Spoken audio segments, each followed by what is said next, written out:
Naniniwala si Senate President Alan Peter Cayetano na nagsisinungaling at nagbibigay ng maling naratibo kay Pangulong Bongbong Marcos, si NBI Director Melvin Matibag, kaugnay sa nangyaring kaguluhan sa Senado. Si Sheena Torno sa detalye ng balita. So let me just appeal to the Ombudsman, suspend also the NBI Director. Ito ang panawagan ni Senate President Alan Peter Cayetano kay Ombudsman Jesus Crispin Rimulya.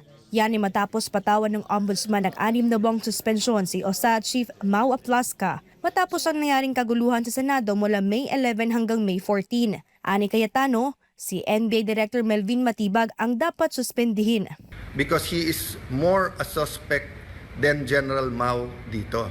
Pinuna rin ni Cayetano ang para sa kanya ay pagsisinungaling ni Matibag. Naniniwala siya na posibleng nagbibigay ng maling impormasyon kay Pangulong Bongbong Marcos ang NBI Director. Kabilang dito ang pahayag ni Matibag na pinayagan umano sila ni dating Senate President Tito Soto na magsilbi ng ICC warrant laban kay Senator Bato de la Rosa. Bigo rin daw si Matibag na tuparin ang pangakong ibibigay ang kopya ng ICC warrant sa liderato ng Senado. Ayon pa kay Cayetano, nagsisinungaling din umano si Matibag nang sabihin nitong walang NBI personnel sa Senado. Naka-alert na po kami ng Wednesday.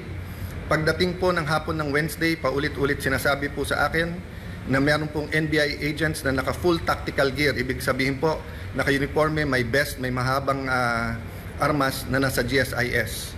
Nagbigay ng contact person si NBI Director Matibag.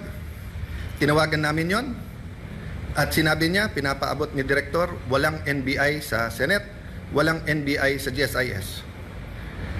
Nung hapon, umakyat sa akin si General Mau at nagsabi po sa akin na may nangyayari sa mga pinto at yung GSIS ay nagsasara ng mga pinto at nagsasabing kahit senador po ang dadaan doon ay kailangan inspeksyonin. The next thing I knew, meron na daw mga armado doon. I asked them to call NBI ulit.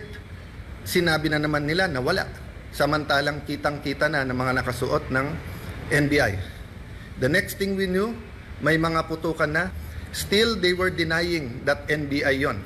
Kahit na yung mismong winarningan nila ay nagsabing NBI sila.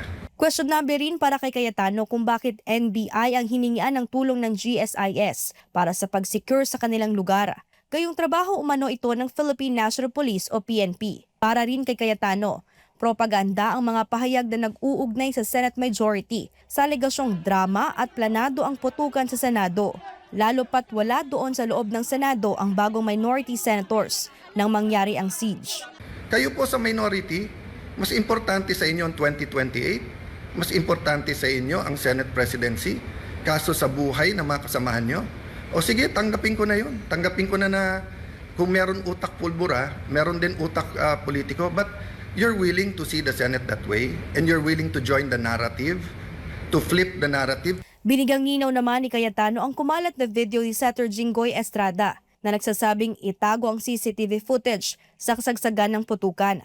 Ayon kay Cayetano, putol umano ang kumalat na video upang idiin sa Estrada. Sinabi niyang matapos banggitin ni Estrada na itago ang CCTV footage, ay sumagot naman ang usaan na secured na ito. Samantala sinagot naman ni Senator Amy Marcos ang naging pahayag ni Director Matibag laban sa kanya. Nauna nang sinabi ni Matibag sa senadora na bago ito tumawid sa bakuran ng iba, ay tingnan muna nito ang sarili niyang bakuran.